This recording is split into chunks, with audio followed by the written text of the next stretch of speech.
This video begins directly after ReZero Season 3 Episode 4, and should cover the upcoming episodes 5 to 8. Feel free to skip ahead if needed, I'll even have the chapters labeled to make it easy. FYI though, the ReZero anime has made a few small changes compared to the light novel. The bell tower tolls, prompting Lust to excuse herself vanishing onto the roof. Knowing they can't allow her to escape, our frontliners stay behind, followed by Subaru picking up Krush before Julius launches them into the air. Thanks to his whip, they crash onto the rooftop unharmed, with the exception of some eerie popping sound within his leg. Flipping the bird to Julius for good measure, they turn toward the door, which explodes off its hinges. A young boy then steps outside, introducing himself as the Archbishop of Gluttony, Roy Alfard. Wind blades and a thrust are dodged and parried, as Subaru yanks her out of danger with his whip. Picking her up once again to flee, Julie praises the Moppet Mage as his surprise attack draws first blood. Now, is Subaru really just gonna leave when the key to Waking Rim is right here? Though it's the Valkyrie, who had her own memory stolen by Gluttony, that strengthens his resolve to continue onward.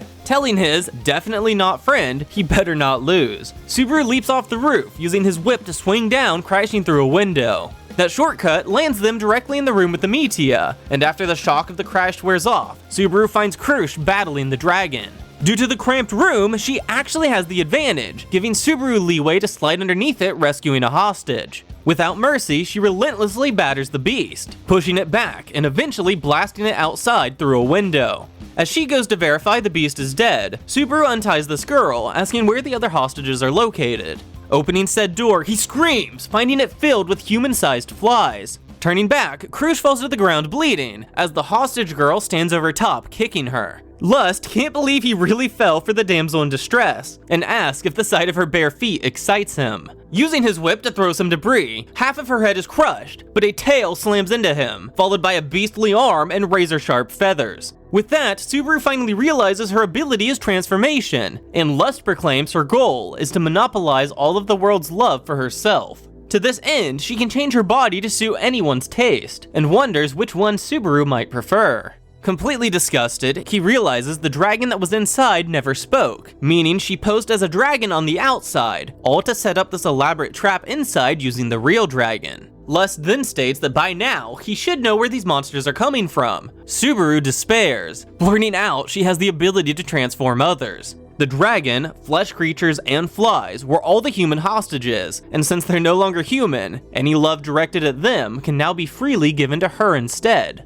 With a sullen face, Subaru understands. Excitedly, she asks him to express his feelings. Go die. As he attacks with the whip, picking up Krush, he tries to flee. As the pissed off Lust screams, all men are the same. After a barrage of attacks in the form of a lion and snake, Lust transforms into a familiar face and begins rambling off a long list of stereotypical love phrases, before deeming them all bullshit, since meatbags only ever care about looks. Doing everything it takes to dodge, Subaru simply focuses on the fading life resting within his arms. Enraged at being ignored, the lion bites off his leg, followed by Lust apologizing for getting so upset. It's just such a waste they're both nearly dead, so she slices open her wrist, pouring her black blood onto their wounds, vividly feeling this foreign substance slowly penetrate every inch of his body. Subaru spirals into fear, not knowing what will happen upon being transformed. I mean, if he doesn't die, this might not activate his return by death.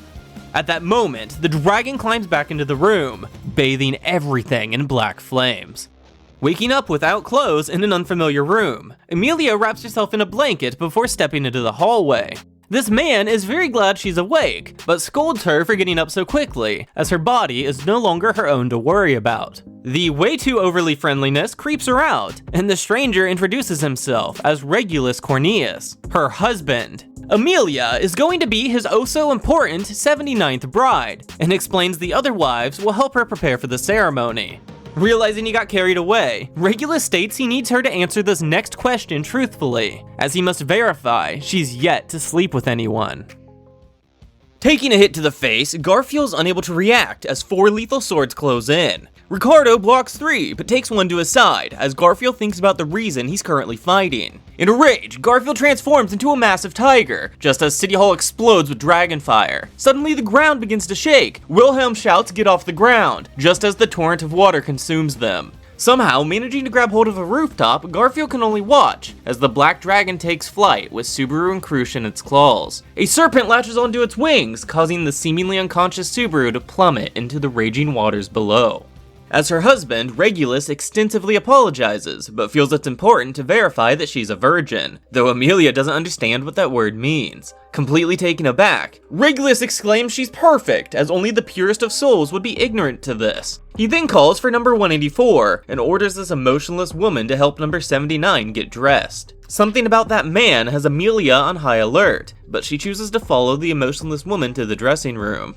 Being told their husband prefers to give each of them a number, Amelia proclaims she didn't agree to marry him, but 184 simply states her wants do not matter. The room violently shakes. Amelia dashes to a window to see a floodgate briefly open and close, temporarily drowning a large portion of the city. Surrounded by a crowd of grieving, wailing voices, Subaru feels himself slipping away, but something deep inside yanks him back out. Jolting awake with a scream, Priscilla declares she found him in the water, and that he's become even dumber than before. Wait, didn't Subaru get his leg cut off? And upon closer inspection, the flesh of his leg has turned a disgusting shade of black. Priscilla mercilessly cuts it to the bone, and they all watch as the black flesh quickly regenerates. Subaru thinks back to Lust pouring her blood onto his wound, and that she claimed it to be dragon blood, though apparently dragon blood is a national treasure only held by the royal family. Priscilla then delivers a shallow cut to his neck, verifying that it does not generate like his black leg. Upon learning the floodgate was opened, Subaru can only assume it was retaliation for their attack on City Hall. Their only choice is to regroup and defeat the cultists, though Priscilla doubts he's capable of that. Maybe if they're lucky, Al will be with everyone else, but Priscilla exclaims her current goal is much more important than her knight. Being pushed to the ground, narrowly avoiding a demi-beast, Subaru watches as a beautiful red sword is conjured out of thin air, gracefully bisecting and incinerating the monstrosity. Priscilla declares he was lucky to have witnessed that, and the trio makes their way to a nearby shelter. The mood inside is far worse than expected, yet Priscilla casually says her objective isn't here. Subaru is growing increasingly pissed at her lack of empathy. She deems him weak for being affected so easily. That statement makes him realize that Wrath's authority must be affecting the entire city, just as two men begin to violently argue. Panicking, Subaru says Priscilla orders him to sit down, just as Liliana sings a beautiful song, temporarily countering Wrath's hold on their emotions. The fact the shelters brought everyone together is actually enhancing Wrath's power, though Subaru is unexpectedly impressed that Priscilla is aiding the civilians. Huh? That's not her goal at all. She's just looking for her attendant, Scholt. So with this shelter saved, Liliana and Priscilla head to the next, leaving Subaru to make his way toward the Muse Company alone. Surrounded by 3 demi-beasts, Subaru plans a daring escape, but a voice orders him not to move. With beautiful magic and swordsmanship, the beasts are slain, followed by Julius explaining that Subaru fell from the dragon into the flood. To his relief, all of their allies survived, and you could even argue the flood is what saved them. Though it turns out that while they were attacking City Hall, the cultists assaulted the Muse Company, and as a result, Mr. Kiritaka has gone missing. Luckily, Lust abandoned City Hall, so that's currently the new base of operations. However, there was one final broadcast while Subaru was unconscious. The witch cult's demands now include the witch's bones, the Book of Knowledge, an artificial spirit, and the wedding of the silver-haired maiden. 184 urges Amelia not to leave, as that would anger their husband, resulting in him punishing everyone involved. But there's no way she can sit here and not help the civilians, though 184 reminds her that almost everyone should already be inside a shelter. 184 is shocked that Amelia believed her, but quickly erases her surprise, as any display of emotion will only piss off their husband. Through a broadcast, a grating voice insults the scumbags of the city. That flood was merely a warning, but Lust has decided to give them one more chance, though they now have additional demands. The witch cult demands the Book of Knowledge, an artificial spirit, the wedding of the silver-haired maiden, and the witch's bones. 184 identifies that voice as the Archbishop of Lust, and reveals their husband to be the Archbishop of Greed. Amelia finally understands the gravity of her situation, and that her refusal to take part in this marriage could cause the city to be permanently submerged. While getting dressed, we learn that Greed would never touch a woman, and that his obsession with virginity just has to do with him wanting ownership of their everything. Even in this hopeless situation, Amelia can't help but to think about her knight Subaru, causing 184 to warn her not to mention that man's name in front of their husband. Ferris screams at Wilhelm for failing to protect Lady Krush before falling to the ground, despairing in his own worthlessness. Though upon noticing Subaru, he pulls himself together, verifies he's in good health, before returning to Lady Krush's side. With a greeting, Ricardo returns his whip, and we learn that apparently Subaru had used it to tie Krush to the dragon's foot. He's then told that Krush's body has been infected by an unknown foreign substance, which Subaru explains might be dragon's blood. Ferris needs to be told this immediately, but they think it's best for Subaru not to see the beautiful Krush in her current state.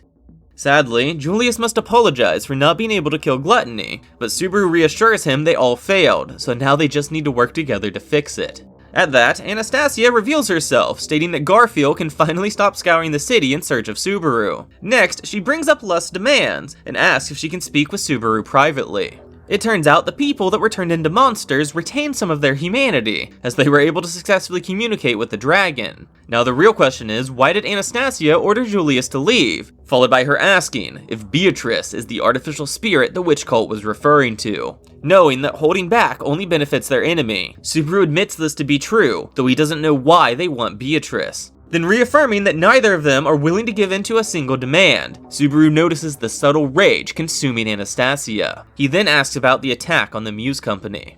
Kiritaka states that he sent his soldiers to protect the other council members, however all 9 of them were already dead. But if the witch's bones is what they're after, then they shouldn't be killing the council. The only explanation is that the witch cult must have at least 2 opposing goals. However, more importantly, Kiritaka is the last person alive who knows the location of the witch's bones. A shockwave rattles the building. Jumping to his feet, Kiritaka yells for an explanation, but he's pulled back down, narrowly dodging the incoming chain. The intruder exclaims that allies are such a beautiful thing, before introducing herself as the Archbishop of Wrath. The ceiling breaks with Hetero and TB coming to their aid, as Ferris used his forbidden technique on them to numb their pain. Stealing her resolve, Anastasia orders them to stall for 2 minutes, and escapes out the window to a lower floor. With their base compromised, the best course of action is to head towards City Hall to regroup with their allies, though Kiritaka announces he will be staying here as bait. His personal guards rally behind him, forcing Anastasia to grind her teeth, as Kiritaka leaves the city in her hands.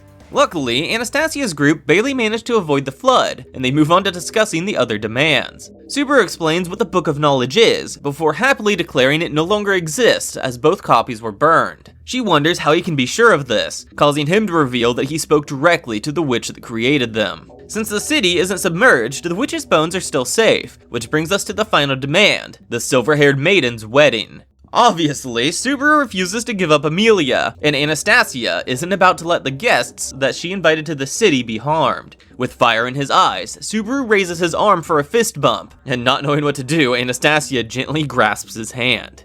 Standing before the broadcast media, Subaru brings up the shelters, and Julius regretfully states the situation is only growing worse. Anastasia reveals some citizens have died, and bluntly says they don't have the power to save everyone. Noticing that Wrath's authority is even affecting them here at City Hall, Subaru arrogantly declares he's not willing to sacrifice a single person. There's no way they can do this without people getting hurt, but Subaru exclaims his refusal to give up on saving even a single person. Al interrupts this heroic delusion, revealing he didn't want to return, but has brought a message from Subaru's princess. She's apparently waiting for her Prince Charming to come rescue her. Now fully aware, Amelia's body urges her to flee, and Greed notices something is bothering her. 184 deems the problem to be Lust's broadcast, and Regulus promises to give that wretched girl their complaints. That being said, cheering up his bride takes priority, but Amelia states she just needs some time to rest. He genuinely apologizes for not noticing her fatigue, and we learn that Regulus has had 291 wives, though currently only 53 are alive. Just as Amelia turns to leave, 184 is scolded for not noticing 79's exhaustion. A shockwave passes through the area 184 was standing. With an apology, Regulus walks away, leaving 184 trembling with fear, explaining you either get used to his behavior or you're already dead. This doesn't make any sense. Marriage is supposed to be happy, but 184 corrects her, as happiness nor love is a requirement for marriage. Amelia can't bring herself to escape, while knowing the other wives would be punished. Instead, she creates an ice sculpture as a decoy, allowing her to sneak out the window to do some investigating. The first thing she notices is that she's being held captive in the 3rd floodgate control tower, and a moment later, she overhears Greed yelling into a conversation mirror.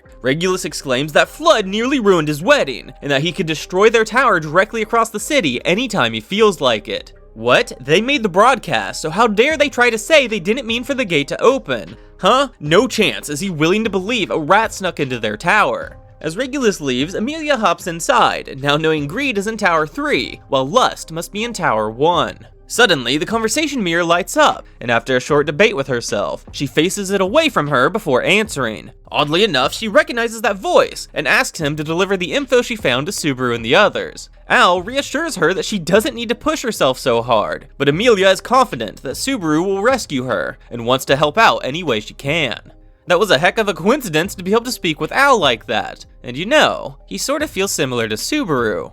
Angrily telling Al to quit screwing off, Subaru is tackled by a relieved Garfield. With the mood a bit lighter, Al explains that he happened across a witch cult conversation mirror, and Amelia informed him that greed is in Tower 3, while lust is in Tower 1. Subaru and Garfield both find his story suspicious, but they do believe the info is trustworthy. Next, Subaru explains that Wrath's authority is affecting the entire city, though all it does is amplify already existing emotions. It was Lust's broadcast that created the despair, so all they need to do is override it with a hopeful speech using the media. Anastasia points out the cultists could flood the city in response, but Subaru thinks something doesn't feel right about that. You see, it was Lust's floodgate that was opened, but why would she flood the city when she was already winning that battle? Al angrily proclaims the witch cult doesn't use logic or reason, followed by Anastasia wondering who would be best to give the broadcast. Regretfully, she doesn't believe herself good enough, Krush is too injured, and Julius declines as well. Garfield bluntly asks why Subaru can't do it. I mean, he is the one who defeated the Archbishop of Sloth. Julius reminds everyone of Subaru's achievement with the white whale, but the man in question declares they're all overestimating him. Al believes Subaru isn't anything special, yet they're asking him to shoulder the hopes of the entire city. However, Subaru doesn't need an excuse to help innocent people, and boldly turns toward the media.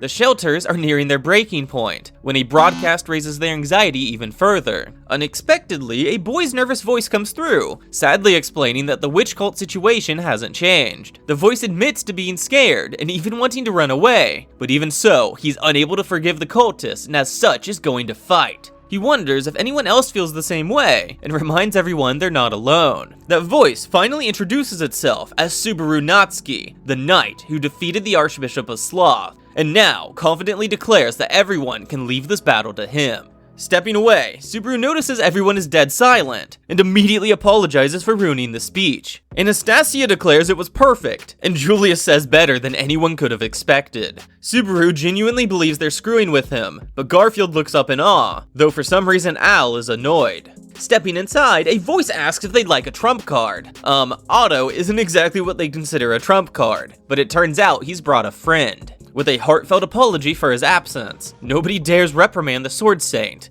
except for Subaru, who openly calls him a jerk, saying he experienced hell without Reinhard, and that the Sword Saint should have been the one to give that speech. Then before they can continue, Subaru wants everyone to give Reinhard a piece of their minds. After a few choice words, Reinhard apologizes again, so Julius tells him to atone with the sword. The group learns that Reinhard and Felt were confronting Vice Captain Heinkel when Lust's first broadcast came through. At that exact moment, Heinkel took Lady Felt hostage, causing Subaru to wonder if the Vice Captain is secretly a cultist. Reinhard doesn't think so, as Vice Captain Heinkel took Felt hostage, just as a means to keep Reinhard there to protect him. It was during the standoff that Otto found them, and used some magic to distract Heinkel, allowing Felt to escape, followed by them arresting the Vice Captain. Next they ask what Otto was doing, and we learn that he ran into the Archbishop of Gluttony near the second control tower, and it was only thanks to the guard's sacrifice that he was able to escape. Well, with everyone accounted for, they move on to discussing the witch cult's demands, and most people here don't know about the Book of Knowledge or Artificial Spirit. Subaru explains that Otto cuts in, apologizing for bringing the Book of Knowledge into the city. That being said, he doesn't currently have possession of the book, and that all he brought to the city was the book's ashes. Anastasia correctly assumes he brought the book to Priestella to have it repaired by the famous restorer named Darts.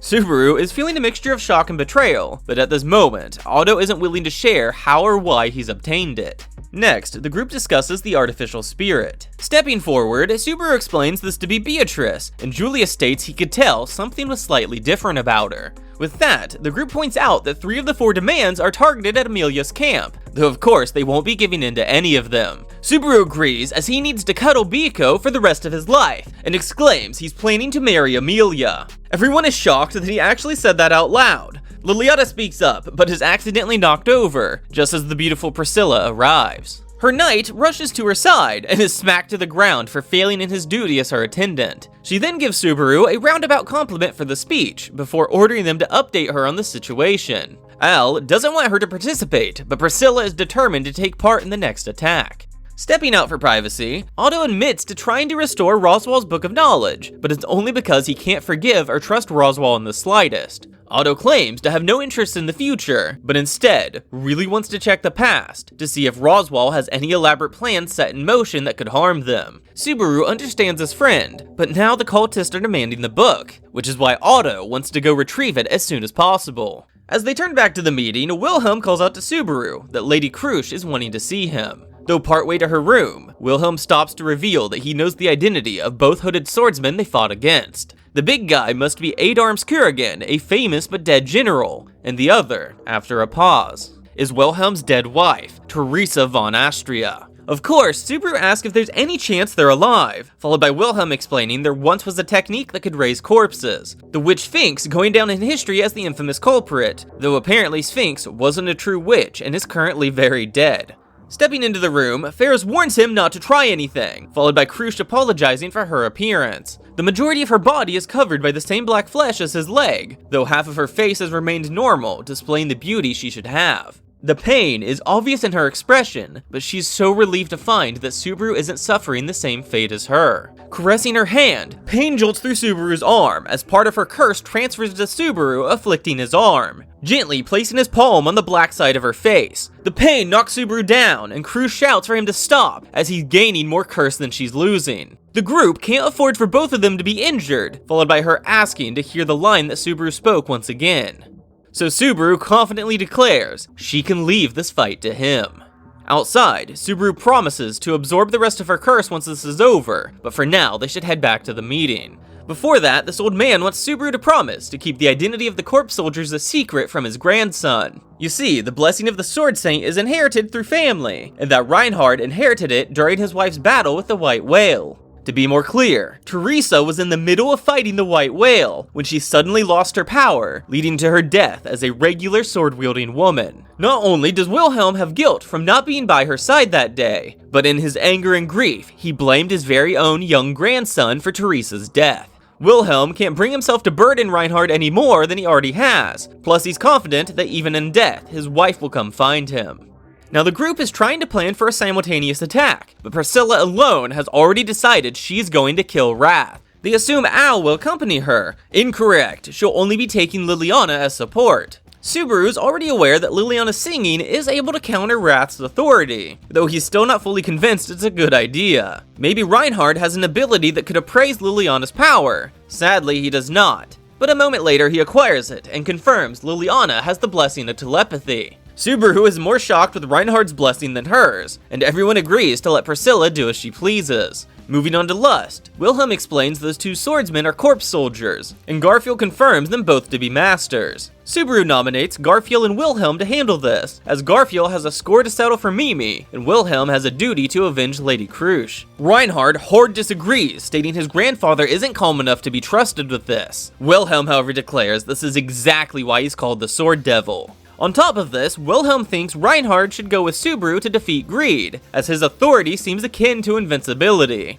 With a bow, Garfield asks Reinhard to please protect his friends, and he agrees under the condition that Garfield promises not to fail in his end either. Then by process of elimination, that leaves Julius and Ricardo to attack Gluttony. Anastasia still feels like her knight isn't acting normal, but he promises to win for Wilhelm and Subaru's sake. So to review, Priestella and Liliana will attack Wrath in the 4th tower. Garfield and Wilhelm get Lust and the corpse soldiers in the 1st tower. Julius and Ricardo take Gluttony in the 2nd tower, leaving Subaru and Reinhard with Greed in the 3rd tower. Lastly, Anastasia will hold on to one communication mirror at City Hall, giving the other two to Priestella and Wilhelm. You know, for a group about to take back the city, the mood is way too gloomy, so Subaru raises his fist, leading a cheer.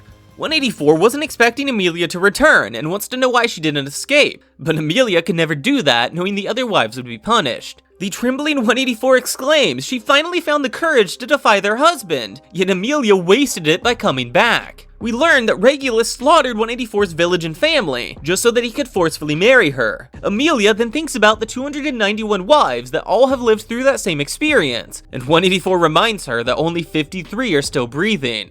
Then just as Amelia begins to despair, a nervous boy's voice reaches her through a broadcast. With her hope renewed, Amelia promises not to leave 184 alone, and proclaims that all brides deserve to be happy. Solemnly, 184 says Amelia should have escaped, and asks what she could be planning. Honestly, the plan is simple. They're going to hold a wedding. With one final warning not to upset their husband, Amelia makes her way past the other wives to the altar. Though before saying vows, Amelia needs to get something off her chest, but so does Regulus. After the ceremony, Amelia is never allowed to smile, frown, or show any emotion ever again. You see, he loves his wives for their face, and as such, any change in their face only upsets him. However, since his love is attached to their face alone, any negative characteristics won't affect his love for her in the slightest. Though upon hearing this, Amelia states marriage is supposed to be happy, and asks why Regulus calls his wives by numbers. To him, names are trivial, but Amelia likes it when Subaru calls her Ameliatan. Instantly raging upon hearing another man's name, he threatens her life. Without hesitation, Amelia continues, because her knight Subaru truly loves her, and even though Amelia admits to never having fallen in love herself, she's already confident in knowing who her first love will be.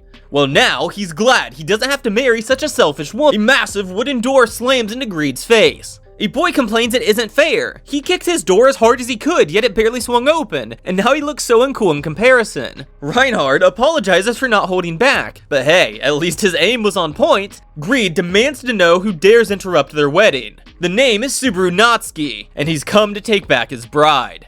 Elsewhere, Otto is heading to Dart's shop in search of the Book of Knowledge. All at once, a chill comes over him due to the world growing unusually quiet. A strange-looking boy then appears, introducing himself as Lai Batankaidos, the Archbishop of Gluttony. As always, a massive thank you to my patrons. If you'd like, and have $5 to spare, you'll get a shout-out and early access to these videos ad-free.